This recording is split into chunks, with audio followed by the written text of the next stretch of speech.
"Sir, step back. She'll bite." The security guard's voice cracked like a whip through the marble lobby.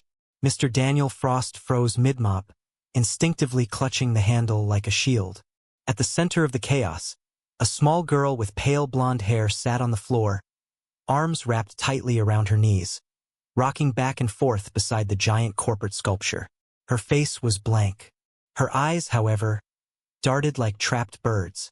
Around her, 5 suited executives stood helplessly. One woman whispered into her phone, "She's having another episode. Where's her nanny?" The girl's soft humming was nearly drowned by the building's cold silence. Daniel took a slow step forward. "May I?" The guard blocked him with an arm. "That's the executive's daughter," he hissed. "Don't get involved." The last guy who tried fired on the spot. But Daniel wasn't listening. He wasn't looking at the suits or the security camera blinking red overhead. He was watching her. The way her fingers tapped the floor in a rhythm only she seemed to hear. The way her breathing quickened with every footstep that came too close. "I'm not going to talk to her," Daniel said, voice calm. "I'm just going to sit." And he did. Right there on the cold marble floor, 5 feet away from her, still in his janitor's uniform and worn-out boots. He reached into his work cart and pulled out a small plastic bottle of dish soap. Then, wordlessly, he dipped his fingers in water from his mop bucket and began to blow bubbles. 1, 2, 3. The girl stilled. Her rocking slowed, her humming softened. She watched, transfixed as iridescent bubbles floated into the air. Some popping, some drifting lazily upward like secrets refusing to land. Daniel didn't look at her. He didn't ask questions. He just kept blowing bubbles. From the mezzanine above, a woman stood in tailored heels and a slate-gray coat that cost more than Daniel's monthly rent. Her blonde hair was wound into a tight bun. Her arms were crossed, but her eyes, icy and calculating, were fixed on the scene below. Ms. Eleanor Vance, billionaire CEO of Vance Corp Innovations, had commanded rooms full of world leaders and crushed hostile takeovers before her second cup of coffee. But now, watching a janitor calm her daughter with soap bubbles, she could barely breathe. Lily, her daughter, her mystery, her burden. And the janitor, what was his name? Frost. She took the elevator down. When the doors slid open, she stepped into the lobby like a queen surveying a battlefield. "Mr. Frost," she said crisply. Daniel stood slowly. "Ma'am, I'd like to speak with you upstairs now." His gaze flicked to the girl, Lily, who was now lying on her side, completely calm, eyes following a single bubble as it hovered just above her face. I wasn't asking," Eleanor cut in. Then to the guard. "Call Dr. Evans. Have him check on Lily immediately." She turned, heels clicking, not waiting to see if Daniel followed. But he did. Her office smelled like steel and silence. "Shut the door," she ordered. Daniel obeyed. For a long moment, she said nothing, just stared at him like she was trying to figure out what piece of machinery he'd crawled out of. "Who taught you that?" she asked at last. "That? The bubbles, the whatever that was." Daniel met her gaze without flinching. "My daughter," he said simply. "She has sensory processing disorder. I used to teach special education before." He trailed off. "No need to give her more than she asked for." Eleanor leaned forward. "Let me be clear. My daughter does not engage. She does not play. She does not respond. Not to doctors, not to specialists, not to me. And you," her voice cracked ever so slightly, blew some bubbles and she went silent. Daniel didn't answer.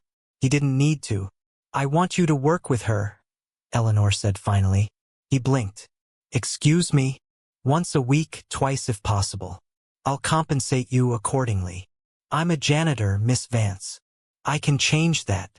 I don't need charity. I'm not offering charity. I'm offering a job." Daniel gave a slow, measured breath. What she needs isn't a job. Something flickered in her eyes. Guilt. No, that was too human. Maybe grief sharpened into steel. "She has the best care money can buy," Eleanor snapped. Daniel's voice was soft. "Maybe that's the problem. Silence. The kind of silence that rearranges the walls between people." Then he added, "If I say yes, it's under one condition." Eleanor raised a brow. "I don't work for you. I work with Lily. And when I'm with her, no observers, no cameras, no clipboard psychologists lurking in the corner."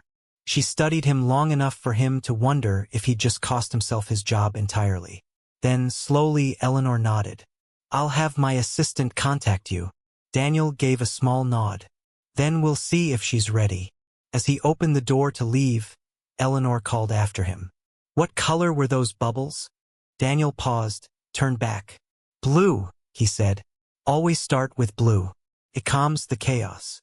The door closed with a soft click, but the echo of his words remained like a whisper in a cathedral no one had prayed in for years. "I don't need you to fix her." That was the first thing Eleanor Vance said when Daniel arrived at the penthouse less than 48 hours after their first meeting. No greeting, no handshake, just that. Daniel paused in the marble foyer, his daughter Chloe's small hand wrapped in his. His work boots squeaked slightly on the polished floors. He scanned the space. White walls, glass railings, sharp edges everywhere. No softness, no warmth, just precision and power. "I don't fix children," he replied quietly. "They're not broken." Eleanor blinked. Just once. Her arms were crossed tightly, but a muscle ticked along her jaw.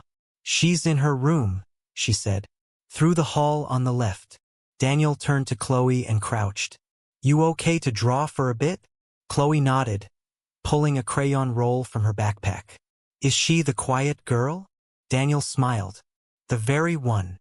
"Then I'll be quiet, too," Chloe whispered, tiptoeing toward the corner of the vast living room like it was a library made of clouds.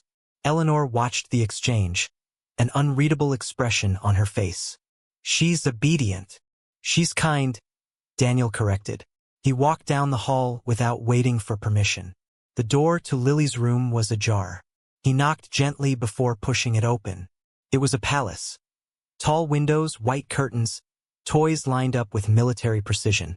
And there, curled in the corner like a question mark, was Lily, her blonde head pressed against the window pane, watching the city like it might vanish if she blinked. Daniel didn't speak. He sat down slowly, about 10 feet away, pulled a small notepad from his jacket, and began to draw. 5 lines, a circle, some stars. Lily didn't turn. After 3 minutes, he held the sketch up slightly, then set it down beside him and waited. Nothing, just the sound of a clock ticking too loudly for such a rich home. Then a shift.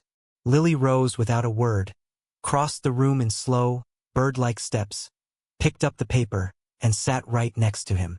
Eleanor, watching silently through the cracked door, covered her mouth with her hand. She hadn't seen Lily willingly sit beside anyone in nearly a year. Daniel didn't look at the child.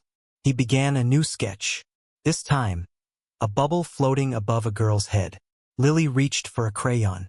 Not a word was spoken, not a command given. And yet, something sacred was unfolding. Wordless, weightless, and impossible to interrupt. 15 minutes later, Daniel emerged from the room. Eleanor was waiting with crossed arms, but her face had softened. "She drew with you," she said, as if needing to hear herself say it. "She started the conversation," Daniel replied. Eleanor's brow furrowed. "She didn't say a word." "Talking and communicating," Daniel said gently, "aren't always the same thing." Eleanor didn't answer. Instead, she turned and walked into the kitchen. "Would you like something to drink?" "Water's fine." She poured it herself. Not through a machine, not with a butler. Just her crystal glass, steady hands.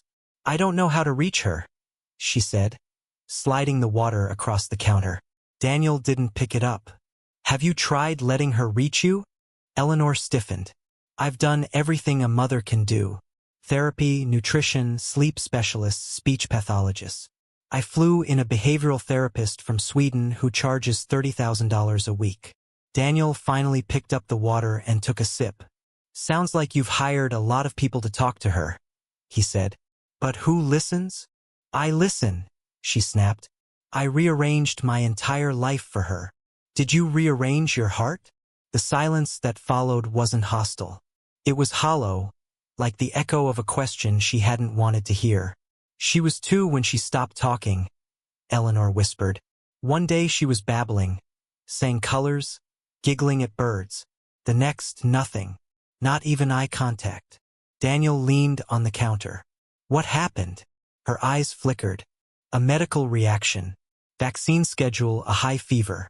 The doctor said it was coincidence, not causation. But I kept asking, was it my fault? Did I miss something? Daniel nodded. Parents always do, even when it's not theirs to carry. Chloe wandered in, holding up her drawing, a picture of 3 people. Her dad, and a girl with big eyes. I made this for her, she said. But only if she wants it. Eleanor looked down, surprised by the grace in the little girl's voice. Would it be all right if Lily joined us for dinner sometime? Daniel asked. Dinner? Eleanor's tone sharpened. In a public place? No. Here, Daniel said. Safe, familiar. If she sees Chloe eating, she may feel invited. I'm not hosting playdates, she replied tightly. Daniel didn't flinch. I'm not asking for a playdate.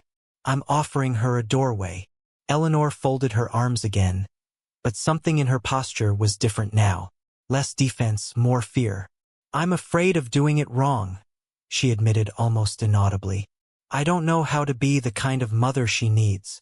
Daniel set his glass down. Then it's a good thing she doesn't need perfection. She just needs you to stop trying so hard to be a CEO around her. That line hung in the air like a dropped crown. Daniel turned toward the door. We'll be here next Friday around 5. She doesn't eat lobster, Eleanor called after him. Daniel smiled faintly. Neither do we. As the door closed behind them, Eleanor stared down at Chloe's drawing still on the counter. 3 people holding hands, one bubble floating above them all. A caption written in crayon, safe. She traced the word with her finger. For the first time in a long time, she didn't feel like crying. She felt like listening. Do all rich people live in museums? Chloe's voice echoed softly through the grand foyer of the Vance penthouse, her sneakers squeaking against the glossy floor. Daniel chuckled, steadying a paper bag in one hand and a foldable picnic blanket in the other. Not all of them, just the ones who forgot what a living room is for. Eleanor appeared at the top of the staircase, barefoot, hair loosely tied back, a rare softness in her posture. I heard that. Chloe blushed. Sorry, ma'am. Eleanor smiled genuinely. No apology needed. You're right. This place has too many walls and not enough warmth. Daniel raised an eyebrow, surprised. That sounded dangerously close to self-awareness. Eleanor descended the stairs. Don't get used to it. They gathered in Lily's room at sunset. Daniel spread the picnic blanket over the floor, while Chloe arranged small bowls of snacks. Grapes, cheese cubes, crackers. Nothing hot, nothing with smells, everything soft, everything safe. Lily sat in the corner, legs tucked under her like a doll left behind. But her eyes weren't blank this time. They followed Chloe's every movement. Daniel set down a small Bluetooth speaker and tapped his phone. A soft piano melody drifted through the room. Debussy, slow and lilting. Chloe placed a blank sketch pad between herself and Lily, then quietly began drawing. A tree, then a sun, then a girl under the branches. She didn't speak. She didn't look at Lily. She just drew. Lily watched, her fingers twitched. Daniel opened a tin of crayons. Blue first, he said gently, placing the crayon closer to Lily than anyone else. Eleanor watched from the doorway, arms crossed, but not in defiance this time. In defense of what she wasn't sure, maybe her own hope. Lily leaned forward 1 inch, then another.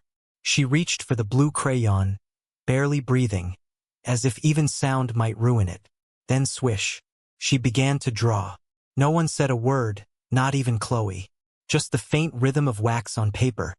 The soft breathing of a girl rediscovering her voice through color. Daniel turned to Eleanor and whispered, "This is what safety looks like. It doesn't arrive with applause. It arrives with stillness." Eleanor swallowed hard. "Why doesn't she talk to me?" she asked, her voice barely audible. Daniel didn't look at her. Because you don't sit on the floor. An hour passed like a hymn.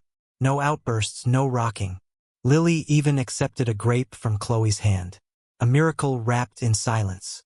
Chloe giggled. She likes me. She does, Daniel said, his voice thick. She's choosing you. Lily drew 3 stick figures. One with glasses, one with curly hair, one with a tight bun. Chloe pointed. That's me, that's Daddy, and that's your mom. Lily didn't answer. She just colored the 3rd figure's dress red. Eleanor stepped forward. That used to be my favorite color, she said softly. Lily paused. Then, in the quietest voice imaginable, she whispered, Still is. Eleanor's knees gave out as she sank onto the edge of the bed, her hand covering her mouth, her breath trembling like a violin string pulled too tight. Daniel didn't move. Sometimes healing sounded like a whisper. Sometimes it looked like a crayon. Later that evening, Daniel stood in the hallway folding the blanket. Eleanor approached holding 2 mugs of tea. She called it red, she said. She hasn't labeled anything in over 2 years. She didn't label it, Daniel corrected. She remembered it. Big difference. Eleanor handed him a mug. You think I missed all of this because I didn't sit on the floor? I think, Daniel said gently, you've been standing so long you forgot how to kneel. She laughed once, dry and sharp. That's poetic. It's also true. They stood in silence. Then Eleanor asked, Were you always this gentle? Daniel looked at her. No, I used to fix things. That was my job. My wife was the gentle one. What happened to her? Leukemia. 4 years ago she was diagnosed, and then she was gone before I could memorize the way she said goodbye. Eleanor blinked. I'm sorry. She used to say something whenever our daughter had a hard day. Daniel added, eyes distant. She'd say, Don't raise your voice. Lower your body. Eleanor stared at her tea. Maybe I've been doing both wrong. Daniel smiled faintly. You're here. That's not nothing. She met his gaze for the first time. Not as a CEO, not as a woman in control, but as a mother, frightened, flawed, and aching to get it right. I want to learn, she said. Daniel nodded. Then start by asking her favorite color tomorrow, even if you already know the answer. That night, Eleanor watched Lily sleep, her tiny fingers still wrapped around the blue crayon. I never knew silence could be so loud, she whispered, more to herself than anyone else. Down the hall, Daniel kissed Chloe's forehead as she drifted off on the guest bed. He looked out to the window at the glowing skyline and whispered back, Sometimes silence is just love waiting for room. Tell me again why we're doing this. Daniel adjusted the collar of his only ironed shirt, glancing at Chloe through the rearview mirror. The girl was grinning in the back seat, her arms wrapped around a zippered tote bag. Because it's polite to accept dinner invitations, Chloe said matter-of-factly. And because Miss Lily asked if I'd come back.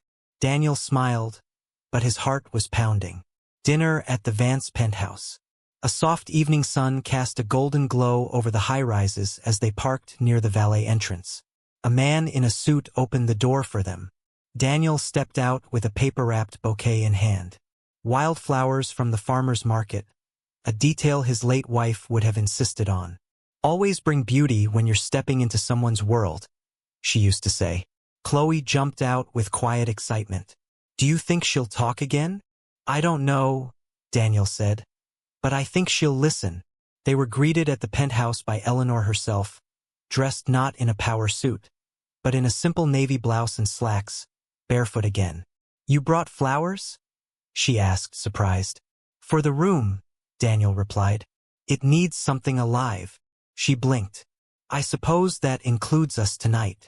The dining room, once a cold expanse of marble and crystal, had been subtly rearranged. A round table had replaced the long executive-style one. The overhead lighting had been dimmed. A single candle flickered gently. Lily sat at the table already, her hands folded, a crayon tucked between 2 fingers like a comfort object. Chloe slid into the seat beside her and whispered, I brought something. From her tote, she pulled out a small, hand-drawn menu with cartoon foods. Smiling grapes, dancing toast, a macaroni sun. Lily's lips curved upward. Eleanor watched the exchange like she was witnessing a magic trick. Dinner was served. Simple, soft foods. No sauces, no steam. Lily's plate matched Chloe's. And Daniel noticed something else, too. The absence of Eleanor's phone. "Tonight," she said, noticing his glance. "I'm only reachable in one language." Daniel chuckled. "That's progress." For the first few minutes, silence ruled the table. Then Chloe asked, "Lily, do you want to color after dinner?" Lily looked at her plate. Chloe waited. Lily reached out, picked up a soft piece of baked sweet potato, and placed it in her mouth. Daniel froze. His heart stilled. Chloe smiled like it was the most normal thing in the world. "Yay! Twinsies!" Eleanor exhaled a breath she hadn't realized she was holding. Her hand trembled slightly as she reached for her glass. Daniel leaned closer and whispered, "She didn't eat this morning, did she?" Eleanor shook her head. "Or yesterday." "She's choosing this," he said. "This moment, this company, this stillness." Eleanor's eyes welled. "Why do I feel like I've missed every step that mattered?" Daniel didn't answer. Instead, he said, "Let her lead." The girls finished their food slowly. Lily hummed once, one note almost like punctuation to the moment. Then she reached over and touched Chloe's hand. Eleanor gasped, not loudly, but sharply enough for Lily to flinch. Daniel held up a palm. "It's okay. It's okay."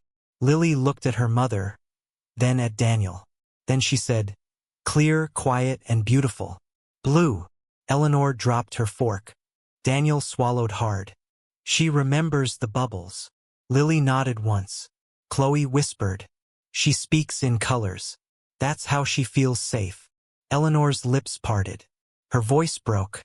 "I used to paint before I started the company. Watercolors. My studio was painted blue." "Lily didn't forget," Daniel said gently. "You did." Later, the girls played in the adjoining room. Lily gently stacking blocks while Chloe narrated imaginary stories about bubble kingdoms and cloud princesses. Daniel stood by the kitchen island washing dishes with sleeves rolled up. Eleanor joined him holding a towel, drying silently. "I thought I had to buy her future," she said finally. "The right schools, the top doctors. I built her a fortress so nothing could touch her. But maybe I also built the walls too high for me to reach in." Daniel passed her a wet plate. "It's not too late." She dried it slowly. "She called you blue." He nodded. "That's a good thing. Blue is her comfort." Eleanor glanced at him. "What color am I to her, do you think?" Daniel paused. "Red still is." She let out a trembling laugh. "Red burns. It also warms," he said. "Sometimes the same fire that scorches is the one that saves." She stared at him and then quietly, "Why are you still single, Daniel?" He raised an eyebrow. "You really want to ask me that while I'm wrist deep in your sink?" She smiled. "You could have said yes to me hiring you weeks ago." "I didn't want a job." "Then what did you want?" He rinsed the last plate. "To be useful again, to someone who actually needed me." She held his gaze for a long time, then nodded almost reverently. "You are," she said softly. "You're saving us in ways money never could." Daniel dried his hands. "I'm not saving you. I'm just showing you the door. And if I don't know how to walk through it, then sit on the floor with your daughter. Let her lead." As he gathered Chloe's things to leave, Lily looked up from her drawing and said something no one expected. "Dinner again." Daniel stopped mid-step. Eleanor's hand went to her mouth. "Of course," Chloe said. "Next Friday." Lily smiled, and the room, for the first time in years, felt like a home. "Do you have a minute?" Daniel barely looked up from the mop bucket when he heard the voice. Low, measured, with a silkiness that came from too many media briefings and not enough honesty. He turned. Mr. George Stanton, Vanscorp's PR strategist, stood near the janitor's closet in a tailored suit that looked allergic to humility. Daniel wiped his hands on a towel. "Not really, but something tells me you're going to take it anyway." George smiled like a man used to being obeyed. "There's a story making rounds. A certain CEO, a certain janitor, a certain emotionally complicated child. Daniel's jaw tightened. You mean Lily? I mean optics. George glanced at the hallway cameras. Your presence is misunderstood. It raises questions. She's finally eating, drawing, speaking. If that raises questions, maybe the wrong people are asking. George stepped closer.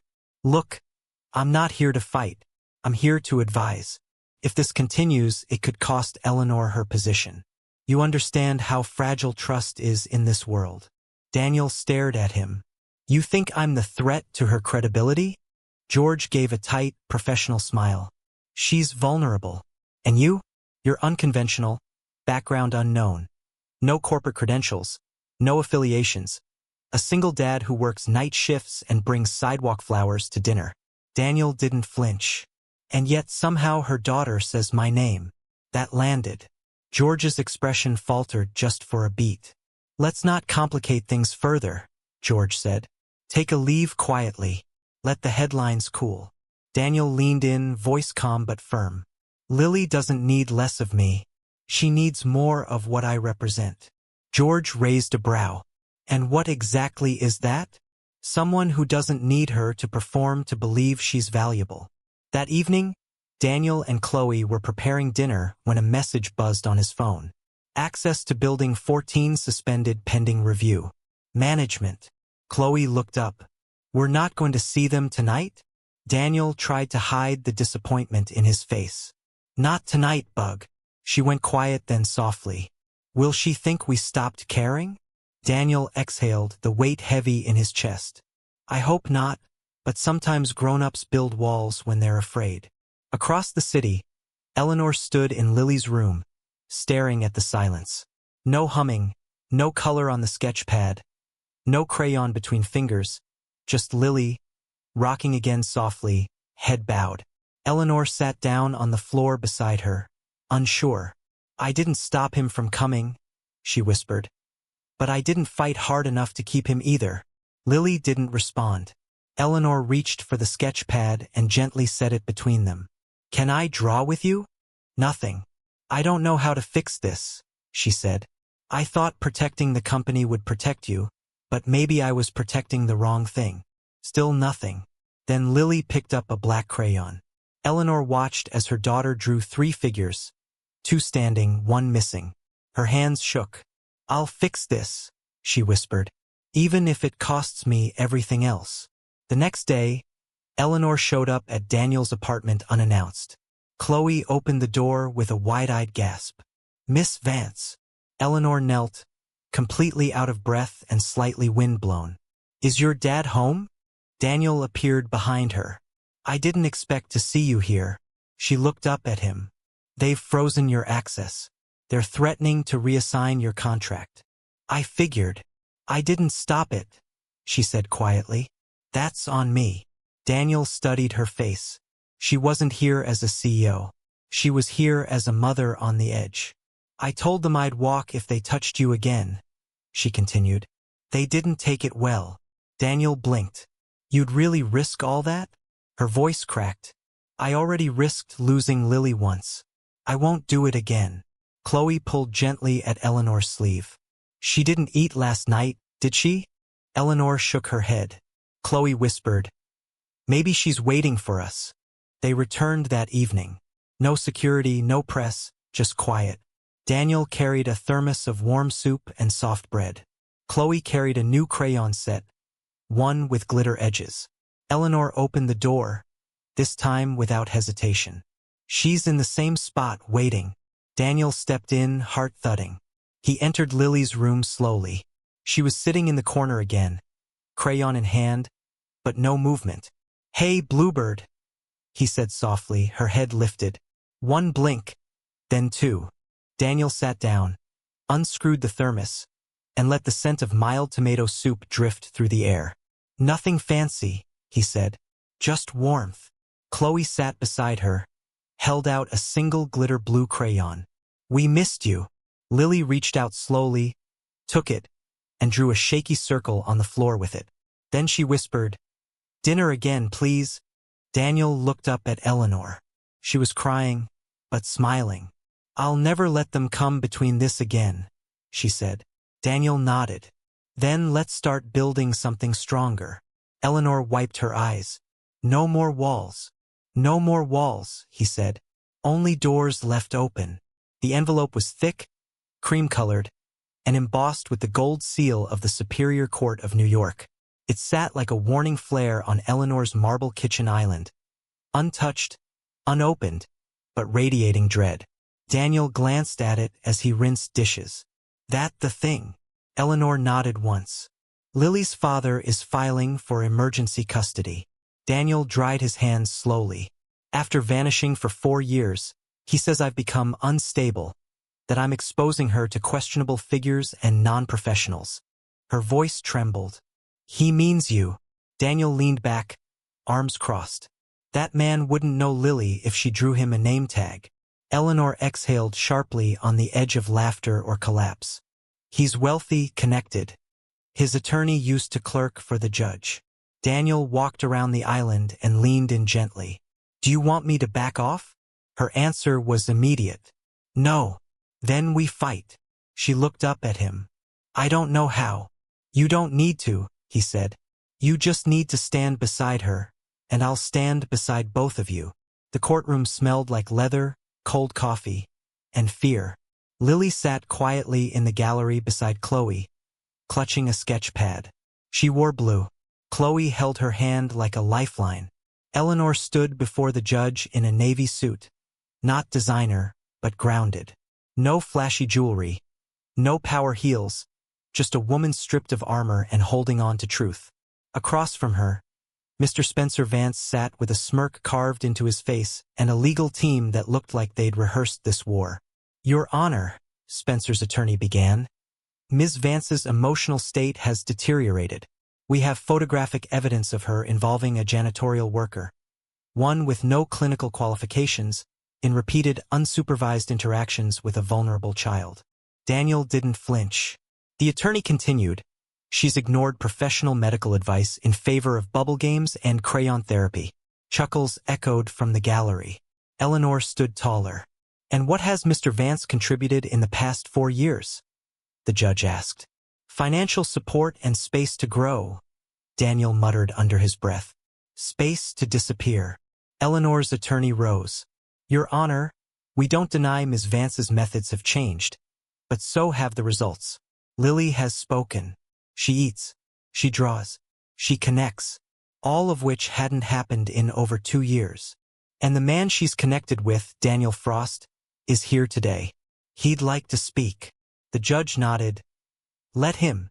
Daniel stood, walked slowly to the witness stand. Every camera clicked. Every whisper stopped. He sat, looked at the judge directly. I was a special education teacher for 11 years, he began. I left the classroom after my wife died, and I couldn't face the echo of my own loss and every child who needed more than I could give. He glanced at Lily. She brought me back. The courtroom held its breath. Lily doesn't need more labels. She needs fewer walls. I didn't treat her. I listened. I knelt. I matched her silence with my stillness. And in return, she trusted me. He turned to Spencer. When's the last time she looked you in the eye? Spencer fumbled his cufflinks. Daniel continued.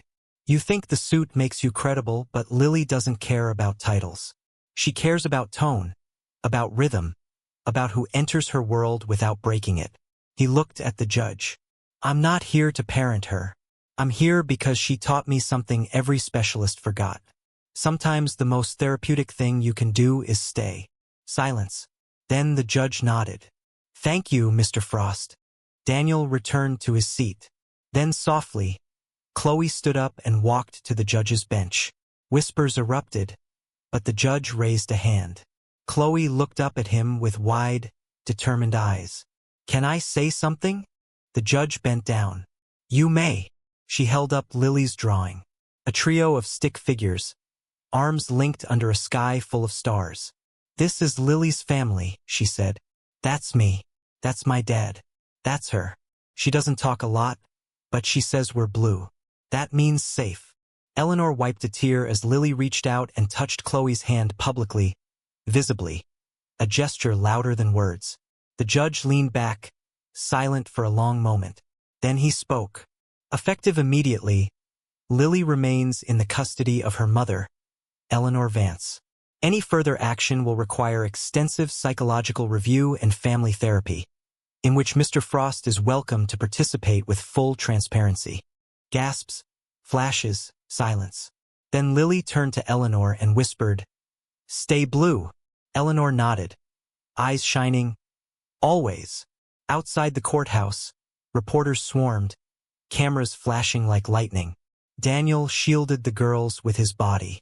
Eleanor grabbed his hand without thinking. A journalist shouted, "Ms. Vance, are you in a relationship with the janitor?" Eleanor paused, looked at Daniel, then answered, "I'm in a relationship with the truth, and he's been living it far longer than I have." Daniel smiled quietly. Lily, nestled between them, held Chloe's hand and didn't let go. No walls, no titles, just color, just connection, just family, building itself one quiet moment at a time. The blueprints were still warm from the printer when Eleanor slid them across the table. Daniel stared at them, brows furrowing. "You're serious about this?" She looked up. No hint of her old corporate ice, only fire, purpose, and something deeper. "You once said Lily didn't need perfection, just presence. So, I want to build a place that reflects that, a space where kids like her don't have to prove they belong." He studied the plans. Open concept rooms. No assigned seating. Textures mapped by color, not category. Soundproofed corners for retreat. Soft lighting. No fluorescent buzz. At the top, bold and unshakable. The Vance Frost room for inclusion, not correction. Daniel leaned back, silent for a long moment. "I used to sketch rooms like this in notebooks," he said. "When I was teaching, before life got louder." "You still believe in it?" she asked. "I never stopped," he said. "I just stopped thinking anyone else did." Eleanor folded her hands. "Help me build it." He hesitated. "You're asking a janitor to design a therapy center," he said slowly. "I'm asking a father who listens before he speaks," she replied. "That's rarer than any degree on my payroll." He looked at her, something tender surfacing beneath his caution. "This room," he whispered, tapping the plans, "won't just change children. It'll change their parents, their teachers. It might change people who didn't know they were broken." "That's the point," Eleanor said. "I don't want to just help Lily. I want to redeem the silence I once filled with noise." Daniel nodded, then smiled. "Then we build it," he said. Construction began in a quiet old building that used to be a storage space. Once forgotten, now filled with the sound of something new being born. Chloe helped paint stars on the walls. Lily surprisingly wanted to help, too. She painted blue, always blue, but one day added a streak of yellow in the corner. "What's that?" Daniel asked. Lily paused, then whispered, "Hope." He choked back emotion. "Yeah," he said. "Exactly that." Eleanor started spending evenings on site, wearing sneakers and carrying color swatches instead of spreadsheets. One afternoon, she sat with Daniel on a stack of unused carpet rolls, sweat on her brow, dust in her hair. "I don't recognize myself anymore," she said. "That's not a bad thing," Daniel replied. She looked at him. "I used to think love was performance. Straight A's, perfect posture, clean presentations. Then this little girl came into my life and said nothing, but taught me everything." Daniel nodded slowly. "Children don't care who you are, only how you show up." She hesitated. "Do you think this center will be enough?" He turned to her gently. "Nothing will ever be enough. That's the secret. But if you pour love into it without needing applause, it becomes more than a building. It becomes belonging." She smiled, but it faded into something else. "I'm scared, Daniel. If this fails, if I fail again, what happens to her?" Daniel didn't hesitate. "Then we fall with her," he said. "But we fall together. That's the difference." Opening day arrived under golden skies. Balloons floated above the door. The sign gleamed under sunlight. The Vance Frost room. Below it, a small plaque. No titles, no tests, Just time, trust, and tenderness. Families arrived, hesitant at first. Parents holding tight to children, teachers watching carefully. But inside, everything felt different. No one asked what diagnosis a child had. They asked what music they liked, what color calmed them, what made them laugh. Daniel moved through the rooms like he'd always lived there. He showed a father how to use soft hands with his overstimulated son. He knelt beside a girl who didn't speak, matching her breathing rhythm until she smiled. Chloe led a group in drawing bubble patterns on the window. Lily sat quietly on a beanbag, humming to herself, but not alone. 2 other children sat beside her, mimicking her tune. Eleanor stood in the corner, stunned. "I dreamed this room," she whispered, "but I didn't believe it could breathe." Daniel stood beside her. "It's breathing because you stopped controlling the air." She turned to him. "You know what I feared most?" "What?" "That Lily would never call me Mom." He was quiet. Then she added, voice thick, "But lately, I'm starting to hope she never has to. Because love like this, it speaks without labels." Daniel looked at her for a long moment. "You've become the room," he said softly. "Unlabeled, unafraid." She laughed quietly. "You always say things that sound like they belong in a poem." He looked at her. "Maybe because life finally feels like one." That night, as they locked up, Eleanor lingered at the doorway. Daniel turned the key, then looked at her, lit by the glow of the new sign. "Thank you," she said. "For what?" "For helping me build a place where I could finally meet my own daughter." Daniel didn't speak. He just stepped beside her, their hands brushing slightly, but deliberately as they looked at what they'd built. Not a monument, a movement, not a center, a beginning. The old community garden had been abandoned for years. Its benches cracked, its soil hardened, its vines tangled like forgotten intentions. But today it was alive again. Daniel knelt in the earth, hands dirty, sweat trickling down his neck as he guided Lily's small fingers around a seedling. Chloe was nearby, gently pressing soil around another sprout. And Eleanor, yes, Eleanor Vance, was wearing jeans and sneakers, her hair tied in a messy ponytail, holding a trowel like she'd wielded it her whole life. "This place was her dream," Daniel said quietly. Eleanor looked over. "Your wife." He nodded. "She used to say that kids with different needs grow best in wild places, places that didn't ask them to shrink." Eleanor looked around. "You're bringing it back." "I think," Daniel replied, "it's bringing us back." Lily crouched beside a patch of bluebells, humming softly. "She's been choosing blue more often," Eleanor noted. Daniel smiled. "It's the color she paints safety with." Then Lily stood, walked to the mural wall they just finished repainting, picked up a brush, and without a word began painting a streak of yellow. Chloe gasped. "That's not her usual." Lily paused, glanced back at Eleanor, then kept painting. Yellow rays from a blue sun stretching across the wall like a dawn she was no longer afraid of. "She's adding light," Daniel whispered. Eleanor's throat tightened. "It's the first time she's chosen a warm color." Lily turned around, walked to her mother, held out the paintbrush and spoke. "You do one." Eleanor's hand trembled as she took it. "Where?" she asked gently. Lily pointed. "Next to mine." Eleanor dipped the brush in a soft coral hue and made a single stroke beside her daughter's. Then after a pause, she added another. Lily smiled, wide, real, and radiant. Daniel stepped back, watching them side by side. "You've crossed over," he said softly. Eleanor turned. "Crossed where?" "From trying to reach her world to letting her build one with you in it." She looked at him, a question in her eyes, but he just smiled and nodded toward Lily. "She's the architect now." Later, as the sun dipped behind the horizon and cast the garden in amber light, the 4 of them sat on a worn bench. Cracked wood, peeling paint, but perfectly imperfect. Chloe leaned into Daniel. "Do you think this place will grow?" "I think," he said, brushing a leaf from her hair, "it already is." Eleanor watched Lily collect small wildflowers and line them in color order. "She used to do that with cereal," she said quietly. "Sort it by shape, then by color, then cry if I moved one. She wasn't being difficult, Daniel said. She was trying to bring order to a world that never asked her how it felt to live in it. Eleanor nodded slowly.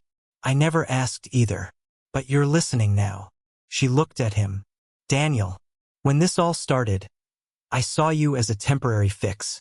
He raised an eyebrow. Thanks. She chuckled. I mean it. I thought you were a phase. A moment.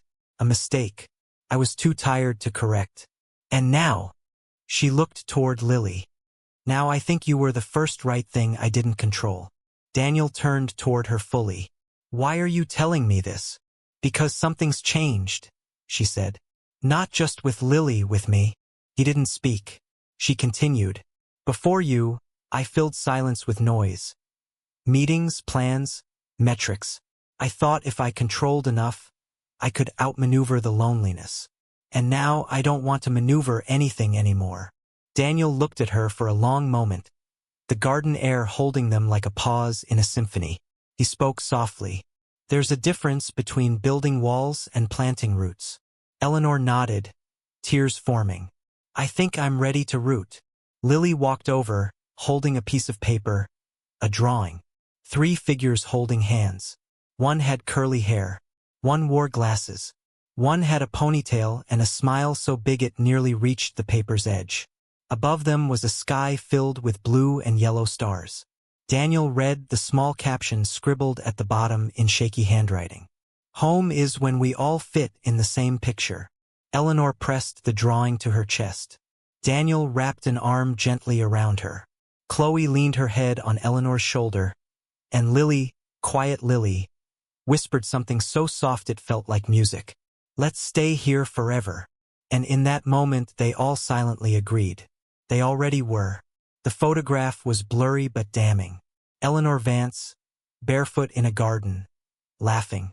Next to her, Daniel smiling, shirt sleeves rolled, hand gently brushing hers. A child's painting hung behind them, messy and bright, and in bold, accusatory letters across the top of the tabloid. From boardroom to bubbles. Is Vance Corp CEO falling for her janitor? The article dropped at 7:42 a.m. By 8:03 it had gone viral. By 8:15, Daniel's phone buzzed with a message he didn't expect from Eleanor herself. Don't speak to the press. I'll handle this. But the look on her face when she arrived at the center said otherwise. She was pale, lips tight, phone glued to her palm. They're calling for my resignation. Daniel exhaled. The board. Half of them. And George. Her voice cracked. He says I've compromised our brand. That I've. She broke off, swallowing the words. Blurred lines. Daniel nodded slowly. And what do you think? She looked at him, eyes rimmed red. I think I'm tired of being a brand. They stood in the hallway of the Vance Frost room, surrounded by drawings taped to the walls. Scribbles, laughter, color, none of it corporate, all of it real. I can resign, she whispered quietly. Gracefully, we protect the foundation. We protect you. Daniel's expression darkened. No, you've seen the backlash. I've seen a girl who paints yellow suns now. Eleanor looked away. Daniel stepped closer. You want to walk away to protect this place. I get it, but don't lie to yourself and call it noble. The center wasn't built on image. It was built on presence, on staying. She blinked hard, jaw trembling. Then what do I do? You stay. Even when it's loud. Even when it's unfair. Especially when it's personal. She folded into herself. I don't want Lily to be a headline. Daniel softened. Then remind the world that she's a child. Not a scandal. There was silence. Then Daniel asked, would it help if I step back? Eleanor turned to him so fast he barely saw it coming. Don't you dare. His breath caught. She took a step closer. I don't care what the press says. I don't care what George says. I care what she says. She pointed toward the playroom. And she says your name like it means safe. I won't take that from her. Not again. Daniel's voice lowered. Then we face this together. But outside the storm had already arrived. Protesters stood on the sidewalk. Reporters crowded the entrance. Photographers with long lenses snapped every moment. Some signs praised the foundation. Others read, Janitor's agenda. Protect Lily from PR experiments. We trusted her. She betrayed us. Inside, the boardroom boiled. George paced at the head of the long glass table. We gave you every opportunity to rebuild your image, but instead you doubled down on the drama. I invested in people, Eleanor said evenly. You invested in a liability, George snapped, glaring at Daniel. He may be noble, but he's not qualified. Daniel didn't speak. Not yet. George turned to the board. This center is a passion project. It's become a circus. Donors are pulling. Stock has dropped. We can't afford another week of this. Eleanor stood. Then I resign. Gasps echoed. George smirked. Smart move. But she wasn't done. I resign from you, not from this. George's brow furrowed. I've built boardrooms. I've negotiated billion-dollar contracts. And not once did I feel as proud as I did watching my daughter say hope in yellow paint. Her voice cracked, but she held steady. I was wrong about what leadership means, but I'm not wrong about this place. She turned to the board members one by one. Fire me if you need to protect your stocks. But I'm not walking away from the only thing in my life that's finally growing. She looked at Daniel. And I'm not walking away from the man who reminded me that love doesn't ask for permission. Then she walked out head high. Daniel found her minutes later sitting alone on the stairs behind the building. Her hands shook. He sat beside her. You sure about that exit? He asked. No, she said. But I'm sure about you. Daniel looked at her. That may be the bravest thing anyone's ever said to me. She smiled through a tear. You know what scares me most? What? That I didn't just fall in love with you. I grew into it. He was quiet for a beat, then whispered, Good. That means it's strong. A moment passed, then another. She looked up. If we lose everything, funding, support, media favor, what do we do? Daniel reached into his pocket and pulled out a folded piece of paper. A child's drawing, lilies. 3 figures holding hands, one in a red dress, one with curly hair, one with glasses, and in the corner, a sentence in shaky handwriting. Don't go. Stay blue. He handed it to her. That's what we do, he said. We stay. Eleanor clutched the paper to her heart. For the first time in days, she didn't feel like breaking. She felt like fighting. Rain was falling in sheets the morning Eleanor called the press conference. Not soft, forgiving rain. Not symbolic cleansing, a full-throated storm. The kind that made people stay inside, unless they had something worth standing in the rain for. Eleanor stood at the podium in front of the Vance Frost room. Hair pulled back. No makeup, no designer coat, just a gray sweater and rain-slicked jeans. She looked like a woman who had nothing to sell but everything to say. Cameras pointed at her like cannons. Microphones stood at attention like soldiers. But Daniel, watching from the sidelines with Lily and Chloe, saw something different. He saw a mother, a fighter, a woman finally stepping into her truth, not to defend herself, but to invite others in. Eleanor gripped the edges of the podium and exhaled. I've been asked by my board, by my PR team, by my investors to explain myself. Click, flash, murmurs. She went on. To explain why I allowed my daughter to be seen in public. Why I let a man without a medical license become her closest confidant. Why I, the CEO of a billion-dollar company, would kneel on the floor and paint stars on a wall. She paused, scanning the crowd. I could give you a statement, a bullet-pointed defense. But I won't. Her voice steadied. Because I'm not here to explain myself. I'm here to remember who I forgot to be. A hush fell. I forgot what it meant to slow down, to see my child, not as a patient or a problem, but as a person brilliant, unique, worthy. And I forgot what love looks like when it doesn't need to be polished or perfect. She gestured behind her toward the glass doors of the center. And that man you all wrote about, the janitor. Her voice softened. He taught me how to listen, how to kneel, how to meet my daughter where she is, not where I hoped she'd be. She glanced at Daniel, their eyes locked. And if standing beside him cost me everything I built from the top floor up, then maybe it's time I remember the foundation matters more than the penthouse. The reporters froze. No one dared interrupt. Then Eleanor smiled faintly. My daughter paints in colors. She used to choose only blue. Safe, quiet, small. But last week she added yellow. And she called it hope. Her voice dropped just above a whisper. And if hope means kneeling in the dirt with someone who sees you fully, I'll stay there gladly. One reporter raised a hand cautiously. Ms. Vance, are you stepping down? She shook her head. No, I'm stepping up. Not as CEO, as Lily's mother. As a woman who finally understands that leadership isn't about being followed. It's about making space for others to walk beside you. A second hand shot up. And Mr. Frost, what's his role now? Eleanor smiled fully this time. He's not an employee. He's not a consultant. He's not someone I hired. Then she looked straight into the camera. He's family. The video went viral within hours, but not like before. This time, the comments weren't cruel. They were human. She said what no executive ever dares to admit. We need more leaders who sound like mothers. I watched this with my autistic son beside me, and for the first time in a while we both felt seen. Daniel stood in the hallway of the center that evening, watching Lily fingerpaint alongside a boy with Down syndrome. Their laughter filled the air like wind chimes. Chloe skipped up beside him. She drew a sunset today with orange and red. Red? Daniel asked. She usually avoids red. Chloe grinned. She said red's not scary anymore, 'cause red means brave. Daniel blinked hard, heart full. Eleanor appeared in the doorway, leaning against the frame, arms crossed, but her eyes soft. You were right, she said. About what? She stepped forward.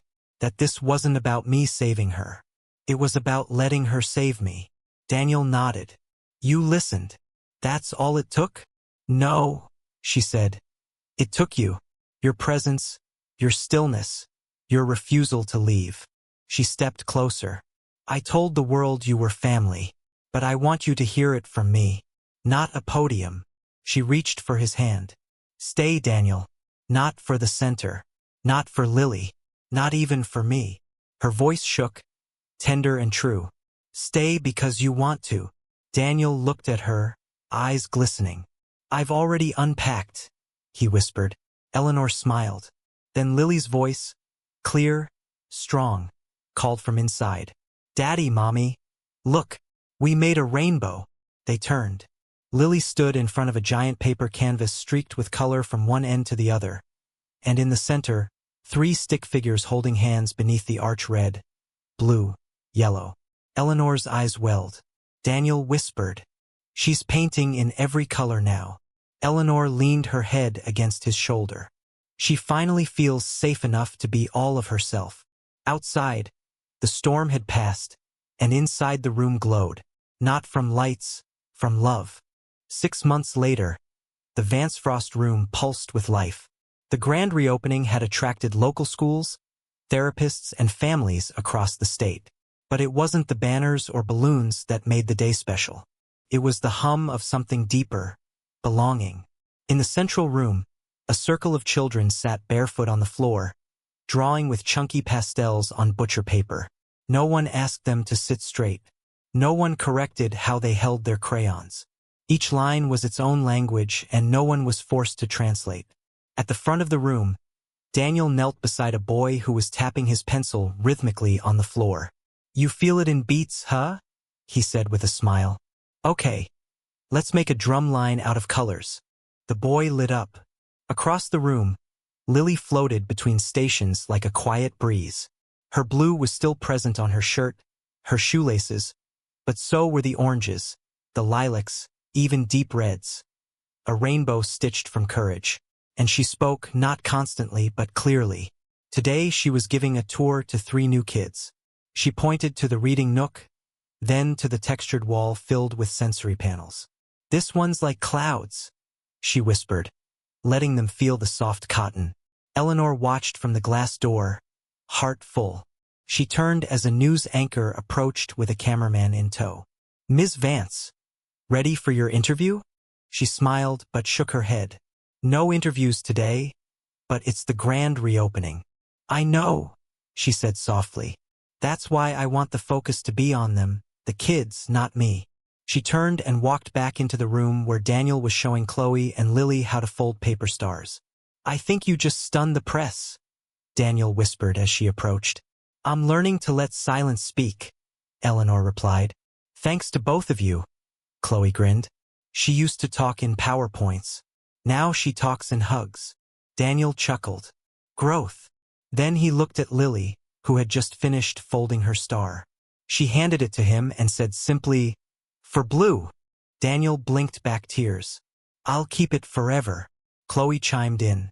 I made one too, but mine's for yellow for hope. Eleanor took a breath, knelt down, and folded her own. She handed it to Lily. Mine's red, for bravery, like yours. Lily placed all 3 stars together and said, Family.